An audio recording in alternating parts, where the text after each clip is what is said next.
Pessoal, então, geralmente no quinto, sexto ano, a gente aprende o conjunto dos números naturais, que é formado, representado pela letra N, N de naturais.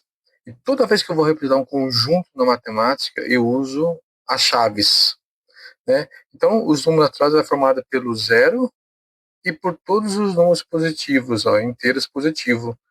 Um, dois, três, quatro, cinco. Aí não tem fim nunca. É um conjunto infinito. Ele tem início, mas não tem fim.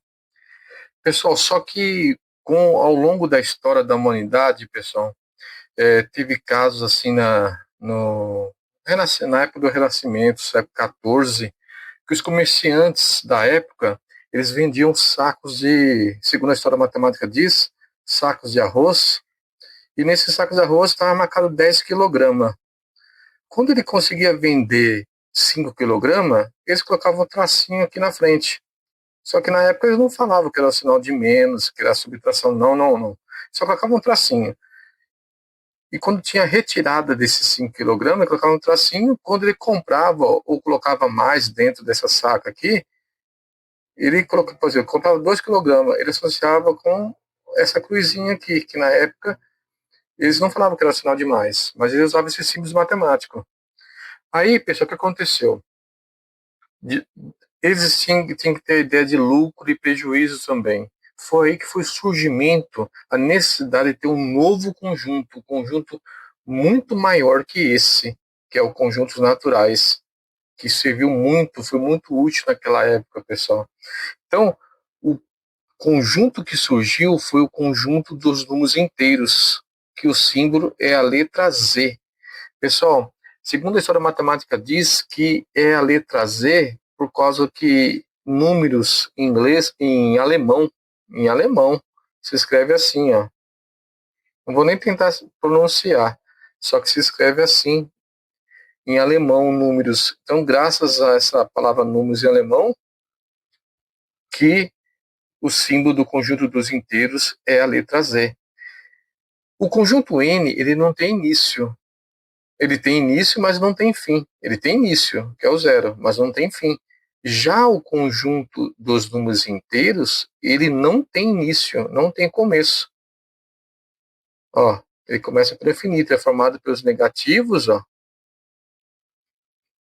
e pelo conjunto dos números naturais. Então, o conjunto dos números inteiros não tem fim, não tem nem início e nem fim. Então, ele é formado, pessoal, pelo conjunto dos números naturais, que é esse aqui de cima, ó, que fica aqui do lado direito, conjunto N, mais o oposto, o contrário de cada número, por exemplo. O contrário do 1 é o menos 1, o contrário do 2 é o menos 2. Então, ele é formado pelos números naturais e os seus opostos, os seus contrários, né? Então, tem os casos de subconjunto, mas parte do conjunto dos números inteiros. Por exemplo, se eu coloco uma estrelinha aqui em cima, chamada asterisco, então Z asterisco, a leitura, esse símbolo matemático asterisco indica que você, no conjunto, não pode colocar que número? Não pode colocar o zero. Fica assim a representação, ó. Eu não coloco o zero. Então, esse símbolo asterisco, em cima de uma letra que representa o conjunto, não pode colocar o zero. Tem casos também de outros tipos de subconjunto, de outra parte do conjunto dos números inteiros, chamado de subconjunto, que é formado somente pelos números que não são negativos, né? Os não nulos, não negativos. Por exemplo, o zero, o 1. O zero não é nem positivo nem negativo, então não entra nesse conjunto. Os positivos, não pode colocar sinal de menos aqui dentro. Então é o Z positivo. Números inteiros, somente os não negativos, que são os positivos, né? Mais o zero, né? Agora, se você coloca o símbolo aqui, o asterisco, aí sim você não pode colocar o zero, somente os positivos. Ó. O zero não. Ficando assim, ó. E não tem fim, né? Se você coloca números inteiros, somente os negativos, não podem estar no positivo agora, como ficaria? Hã? menos 3, infinito, né? Menos 3, por exemplo, menos 2, menos 1, 0. Parou aqui. Ele é um conjunto finito, ele tem fim, ó. Não tem início, mas tem fim, termina no 0.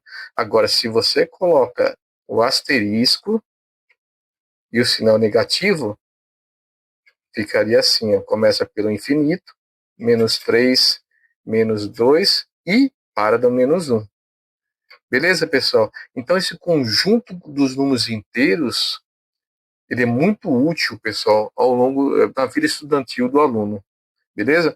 Então, aqui tem o conjunto principal, que é os números inteiros, e aqui tem os chamados subconjuntos do conjunto dos números inteiros.